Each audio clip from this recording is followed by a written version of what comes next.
So this is very interesting from a developed world perspective. And the clarion call to action is very clear. It becomes very muddy when one examines the developing world. And I believe it's morally reprehensible for us to say to the developing world, don't exploit fossil carbon because it's bad for the climate. So I'd love to have the panel's reaction to this.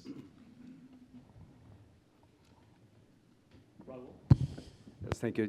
Suresh, thank you very much for that intervention. This is something which has been at the core of disagreement and quarrel in the few meetings of the convention, the climate change convention that I have been lucky to be able to be invited for.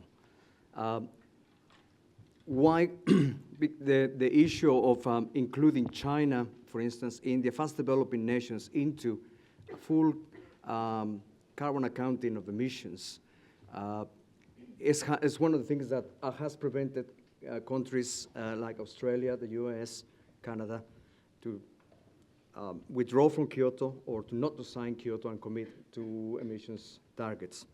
And this becomes, in my mind, more of a moral issue in terms of how can we, since the Chinese and Brazilians and Indians may say in reply to you, you had already had your share of enjoying certain comforts due to the extraction and use of fossil fuels.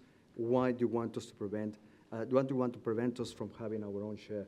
And to be honest, there is no a particular solution. This is exactly what has stalled talks.